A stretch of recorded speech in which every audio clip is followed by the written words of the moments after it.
Tous les ans en hiver se joue dans d'innombrables familles le même rituel. Non, nous ne parlons pas de la fête chrétienne de Noël, mais de cette orgie qui accompagne le plus souvent cette réunion de famille. Petit déjeuner, déjeuner, gâteaux et dîners se succèdent presque sans discontinuer, avec tout juste de courtes pauses entre chaque repas par souci des convenances. Malheureusement, on se gave souvent jusqu'à la dernière limite, et quand on croit l'avoir atteinte, on s'entend soudain dire « Dis, tu peux me repasser le flan à la crème, purée que c'est bon !» Mais fatal pour notre ligne en particulier, et le métabolisme du sucre en général.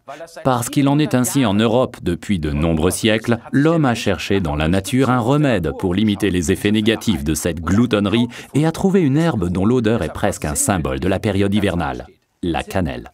Oui, c'est vrai, car la cannelle a bien d'autres qualités que celle d'être simplement délicieuse. Elle nous réchauffe de l'intérieur et stimule la digestion et le métabolisme. Cela aide à assimiler toutes ces calories. Les étoiles de cannelle ont donc un arrière-plan bien établi. C'est pourquoi il est recommandé de boire Forever Blossom Herbal Tea, dont la cannelle est le principal ingrédient, avec l'article numéro 49. À chaque fois qu'on veut remédier aux effets d'une période de jeûne, ou bien ceux d'un régime ordinaire, ou encore quand il ne s'agit plus vraiment de se restreindre. Découvrez grâce à cette tisane pourquoi depuis 5 millénaires, les hommes font confiance à cette épice qu'on appelle la cannelle. Dans notre tisane Herbal Blossom, seule la saine et très onéreuse cannelle de Ceylan est utilisée. En effet, il existe aussi la casse de Chine.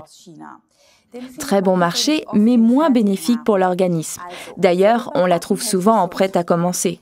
Alors il faut mieux rester en bonne santé en faisant soi-même ses gâteaux. Mais voilà, maintenant l'ingrédient principal qui donne son nom au Aloe Blossom Herbal Tea, les fleurs de l'aloès. Ces fleurs légèrement basiques sont les bienvenues après une journée stressante et saturée en acidité.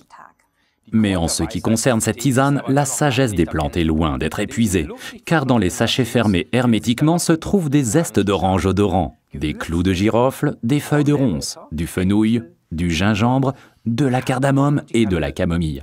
Cette mixture contient des huiles essentielles légèrement stimulantes et volatiles, ce qui explique le conditionnement unitaire.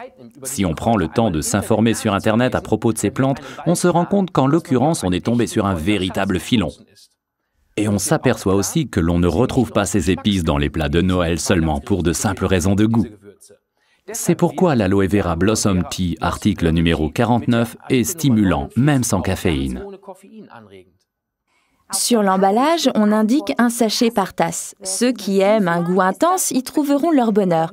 Mais nous deux préférons la boire dans 1 litre d'eau. On peut le mettre sur le feu le matin et le boire froid sans problème dans la journée.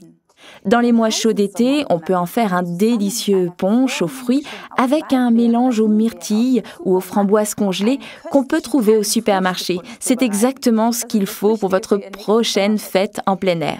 Mais la meilleure, la plus délicieuse des recettes pour les mois froids de l'hiver vient d'Ilse Paulsen, cadre supérieur de 78 ans vivant dans le nord de l'Allemagne. Son tuyau, un sachet d'Aloe Blossom Herbal Tea dans un thermos avec une tranche de pomme et un doigt de rhum. Là, il n'y a pas que la cannelle et le gingembre qui réchauffent. Résumons-nous. Grâce à sa mixture de plantes, l'Aloe Blossom Herbal Tea référence 49 stimule le métabolisme sans caféine. Il accompagne les régimes ou après de grandes bouffes. Avec 1 litre d'eau, il prévient la déshydratation et dans cette combinaison, il est aussi très bon pour la peau.